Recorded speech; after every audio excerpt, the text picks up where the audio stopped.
8 मार्च अगरचे इस मौजूद पर ज्यादा गुफ्तगू नहीं करनी चाहिए, औरत डे जिसमें मुख्तलिफ किस्म के नारे, मुख्तलिफ किस्म की बेहूदगियाँ, मुख्तलिफ किस्म की फजूलियात मीडिया पर नशर की जा रही हैं। अगरचे हक तो ये बनता है कि इनको कवरेज ही न दी जाए और इनके मुकाबले में कोई बंदा उठ खड़ा होकर कोई जवाब भी न दे। उसका फायदा ये होगा कि ये जहां के हैं वहीं दब जाएंगे। लेकिन अफसोस ये कि कवरेज दे रहा है और लोग बिठाए हुए हैं जो इनके मुकाबले में आकर इनके खिलाफ बोल रहे हैं और उधर से मुकाबले में वो दिन ब दिन तरक्की करता जा रहा है। ये दिन मैं आज ही वीडियो देख रहा था, एक 60-65 साल के बुजुर्ग उसी महफिल में उस जगह पर एहतजाजी जलसे में मौजूद थे। किसी ने एंकर ने सवाल किया कि आप यहाँ पर क्या कर रहे हैं, तो गुफ्तगू के दौरान कहते हैं कि 1825 में अंग्रेजों ने निकाह जैसी मुसीबत हम पर मुसल्लत कर दी थी। मुझे बड़ा अफसोस हुआ कि इसने अपनी सारी जिंदगी को तबाह, जिसे ये भी निकाह किधर से आया है। रिसालत इमाम फरमाते हैं कि निकाह मेरी सुन्नत है, निकाह को बचाओ, वाज़ेह हदीसें मौजूद है।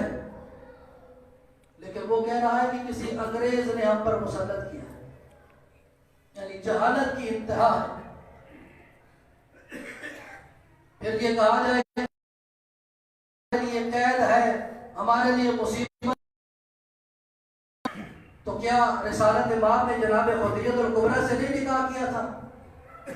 क्या जनाब अली मुर्तज़ा ने बीबी सैयदा फातिमा ज़हरा सलामुल्लाह अलैहा से निकाह नहीं किया था? क्या रिसालत इमाम ने जनाब आयशा से नहीं निकाह किया था? अगर निकाह एक कैद है, सजा है, तो फिर इन मस्तूरात ने क्यों निकाह किया था? क्या उनसे बढ़कर कोई अक्लमंद है? क्या सैयदतुल निसाए आलमीन से बढ़कर कोई बड़ी बीबी है? आज के दौर में ये उठकर कहें कि निकाह हमारे लिए मुसीबत है और मैं तलाक लेके खुश हूं। रिवायात में है कि जो शख्स यानी जोड़ा जब तलाक लेता है तो उस वक्त अर्श इलाही कांप जाता है, अर्श इलाही कांप जाता है। इससे बड़ी मुसीबत क्या हो सकती है? हमारा मुआशरा बिजाय तरक्की करने के तनज़्ज़ुल की तरफ जा रहा है।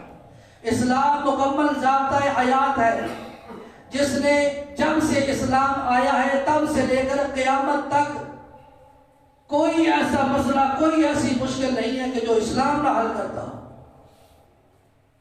इस्लाम से पहले औरत की क्या इज्जत थी, क्या मकाम था, आप बेहतर जानते हैं।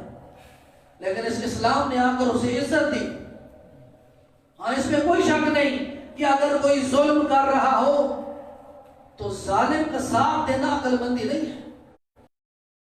तो मजलूम मर्द हो चाहे वो मजलूम औरत हो, कोई भी, हत्ता जानवर को भी इस्लाम में इजाजत नहीं देता कि उसके ऊपर जुल्म किया जाए, चाहे जाए कि औरत या मर्द की बात की जाए। इस्लाम की तालीमात को पढ़ के तो देखें, फिर पता चलेगा।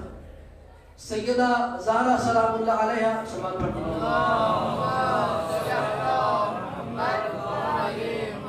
जिस वक्त रिसालत इमाम इस दुनिया से रुखसत फरमा गए थे, उसके बाद से लेकर जब तक वो जिंदा रही तब तक सुकून से नहीं रही, रोती रही। तारीख के अवराक अगर उठाकर देखें तो एक ऐसा लम्हा था कि जिस वक्त सैयदा के चेहरे पर थोड़ा सा तबस्सुम आई। वो मरला था कि जिस वक्त बीबी परेशान थी कि जब मेरी मैयत को, जनाजे को उठाया जाएगा, उस वक्त मेरे ऊपर कपड़ा होगा, लोग मेरे जिस्म को देख लेंगे, कितनी फुट लंबाई देख लेंगे। लेकिन मैं चाहती हूं कि कोई ऐसा तरीका हो कि मेरे जिस्म को न देख सके। तो जनाब फिजा ने कहा कि हमारे इलाके ये एक तरीका किया जाता था जनाजे के साथ कि उसके चारों कोनों पर लकड़ियां बांधकर उसके ऊपर कपड़ा बिछाया जाता था ताकि मैयत का जिस्म वाज़े न हो, नजर न आए, पता न चले। उस वक्त बीबी के चेहरे पर मुस्कुराहट आई कि मेरा मरने के बाद भी, इस दुनिया से जाने के बाद रूह पर अमल करना है, लेकिन जो ही इस जिस्म से रूह जुदा हुई, अब तमाम आमाल अंजाम देने उससे खत्म हो गए।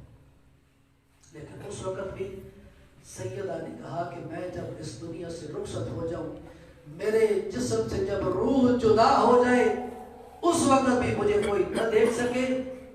जब ये पता चला कि इस तरीके से मेरे जिस्म को कोई न देख सकेगा, तो जो सारा अरसा रोती रही, इस वक्त वो मुस्कुरा रही थी। क्या तालीमात आले मोहम्मद, तालीमात इस्लाम को हम अपने घरों में रायत नहीं कर रहे। इस वजह से आज हमारे मुआशरे में ये गलाजत और ये गंदगी निकल रही है।